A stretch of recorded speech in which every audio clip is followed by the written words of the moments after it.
Imagine you are sitting in a quiet courtyard, the morning sun casting warm light on ancient stone walls, and in front of you, an old man with deep, knowing eyes is speaking softly but with the kind of conviction that makes the air around him feel charged with meaning.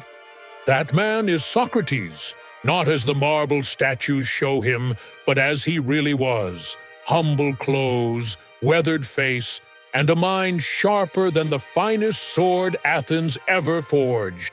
He doesn't waste words, yet every sentence feels like a door to another world. Today, I invite you to walk beside him, to hear his thoughts not as distant philosophy from a history book, but as a living conversation meant just for you. Together, we'll explore what he meant when he said, "The unexamined life is not worth living." We'll listen to his stories, his challenges, and his lessons. And along the way, you might find yourself examining your own life more deeply than you ever have before. Socrates leans forward and says, "Do you know when a man truly sees his life clearly? Often, it's when that life is about to be taken from him." He tells me about the day he stood before the jury of Athens, accused of corrupting the youth and disrespecting the gods. The crowd murmured, the tension was thick, but Socrates did not tremble. Instead, he spoke of truth, of virtue, of the necessity of questioning. "They could strip away my freedom," he says, "but not my integrity. They could silence my voice, but not my mind. And I told them, the unexamined life is not worth living, because what use is a long life lived blindly without asking why we live at all?" He smiles faintly, remembering, "Some thought I was arrogant, others thought I was mad, but I was simply honest. A life without reflection is like a book no one ever opens. It may have many pages, but none of them are read." We leave the trial in memory and walk through the bustling Athenian marketplace.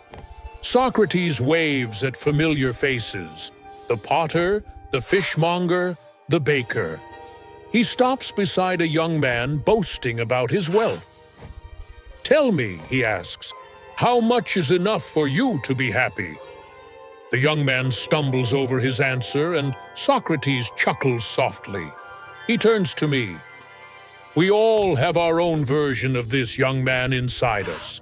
The part that believes happiness is something we can collect, like coins in a jar. But happiness that depends on what you have will vanish when what you have disappears. True contentment comes from knowing yourself, from understanding what you value, what you stand for, and what you can live without." And then he points to the crowd. "Here, people spend all day trading goods, yet how few trade ideas? How few stop to ask themselves if the life they're building is one they actually want to live?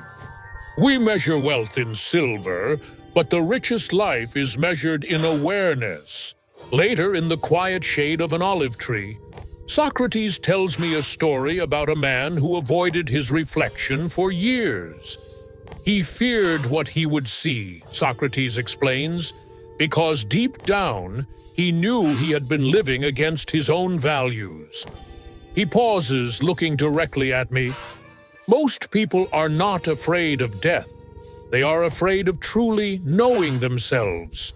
Because to know yourself is to confront uncomfortable truths.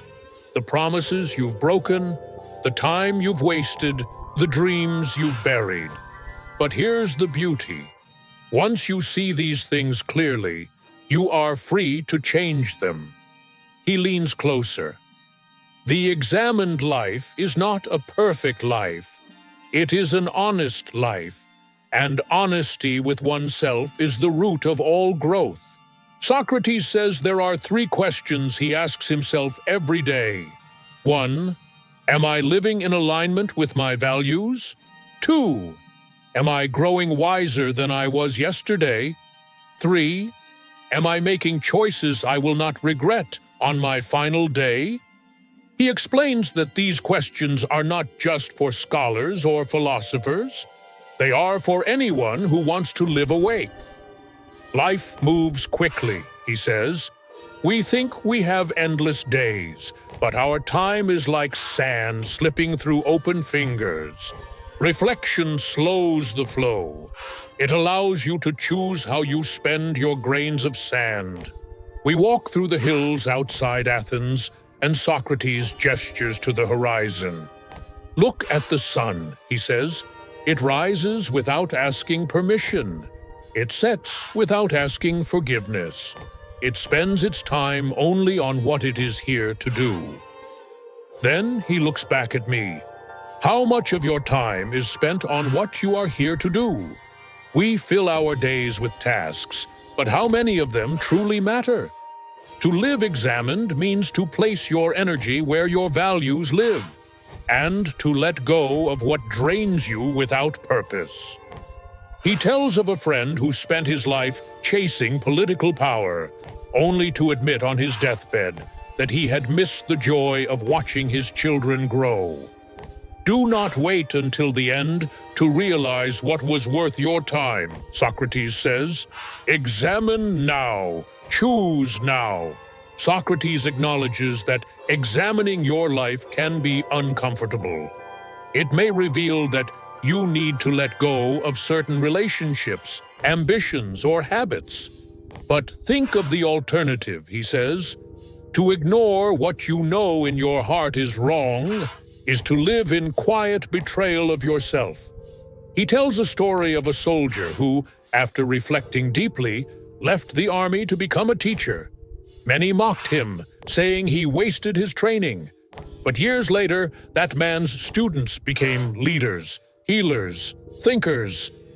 One choice to live in truth can ripple for generations, Socrates says. We find ourselves by a stream, watching the water flow. Socrates tosses a pebble in, and the ripples spread. Life is like this stream, always moving. You cannot step into the same water twice. That is why the examined life requires mindfulness, the ability to be present enough to see the moment as it truly is. He speaks of sitting quietly each morning, simply breathing, listening to the city awaken. In stillness, you see yourself more clearly.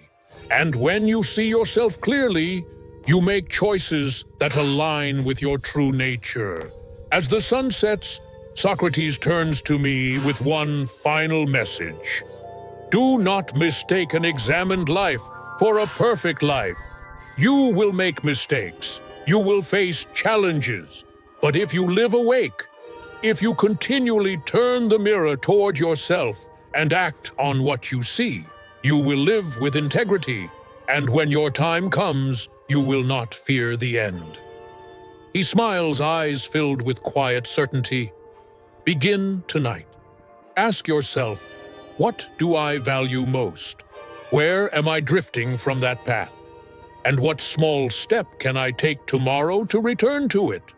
For in the end, a well-lived life is not measured in years, but in moments of truth. The courtyard grows quiet. The philosopher rises, leaving you with your thoughts and the sound of your own heartbeat.